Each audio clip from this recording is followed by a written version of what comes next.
दोस्तों, स्वागत है आप सभी का एक बार फिर मेरे इस यूट्यूब चैनल CGPSC नोट्स में।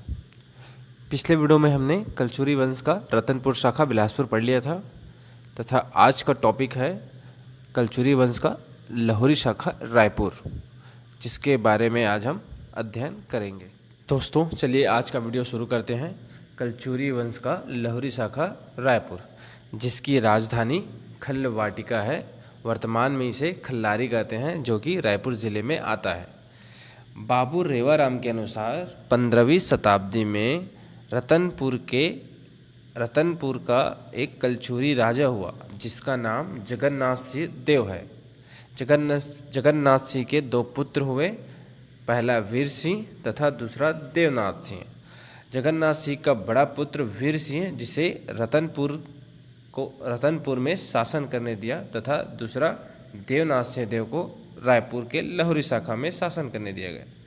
बाबू रेवाराम के अनुसार यह अनुमान लगाया जाता है कि रतनपुर के कलचुरी राजवंश में आपसी झगड़े हुए तथा कलचुरी वंश का कोई रिश्तेदार रायपुर जाकर अपनी शासन स्थापित की, जिसका नाम लक्ष्मी देव है। लक्ष्मी देव का पुत्र सिंहण देव हुआ, जिनकी जानकारी हमें उनके दो अभिलेखों से प्राप्त होती है, जो कि एक है मल्हार अभिलेख, दूसरा है रायपुर अभिलेख, जो कि खल्लारी और रायपुर से प्राप्त की गई है। सिंहण के बाद उसका पुत्र रामचंद्र देव हुआ, जिसे रायपुर के कलचुरी या लाहौरी शाखा का वास्तविक संस्थापक माना जाता है, जिसके बारे में हम इस विस्तार से जानेंगे। छत्तीसगढ़ में कलचुरी वंश का लाहौरी शाखा का पहला शासक माना जाता है रामचंद्र देव, जिसका शासनकाल 1380 से 1400 ईस्वी तक है। रामचंद्र देव कलचुरी वंश का या लाहौरी शाखा रायपुर का प्रथम शासक माना जाता है। दूसरा है रामचंद्र देव ने अपने पुत्र के नाम पर रायपुर नगर की स्थापना की।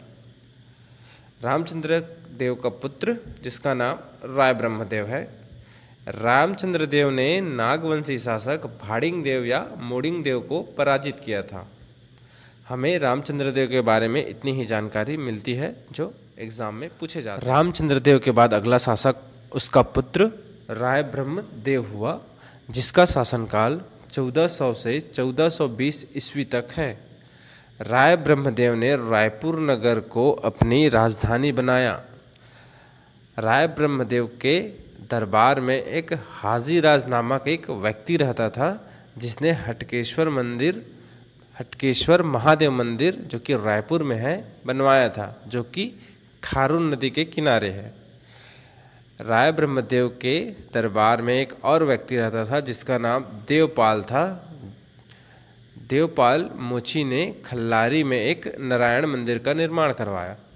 दोस्तों, राय ब्रह्मदेव के बाद कलचुरी राजाओं का उल्लेख नहीं मिलता है तथा कुछ अभिलेखों में कलचुरी वंश का लाहौरी शाखा का अंतिम शासक अमर सिंह देव हुआ, जिसकी जानकारी हमें रायपुर अभिलेख से प्राप्त होती है, जिसका शासनकाल 1741 से 1750 ईस्वी तक है तथा रायपुर के कलचुरी शाखा का यह अंतिम शासक है।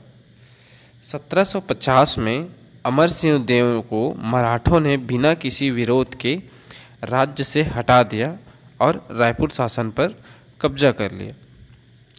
अमर सिंह को जीवन निर्वाह के लिए 3 क्षेत्र दिए गए थे, जो कि रायपुर, राजिम और पाटन, तथा अमर सिंह को यह कहा गया था कि वह 7000 वार्षिक टकोली मराठों को दे। 1753 में अमर सिंह की मृत्यु के पश्चात उसका उत्तराधिकारी उसका पुत्र शिवराज सिंह हुआ।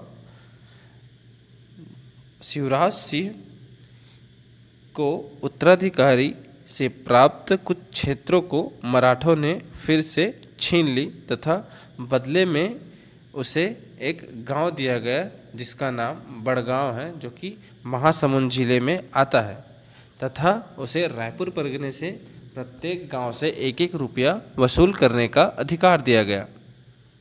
दोस्तों, कलचुरी वंश के लाहौरी शाखा से कुछ प्रश्न बनते हैं, जो कि एग्ज़ाम में पूछे गए हैं। कलचुरी वंश का शासक भुवनेश्वर देव ने रायपुर के बूढ़ा तालाब के किनारे एक किले का निर्माण कराया है।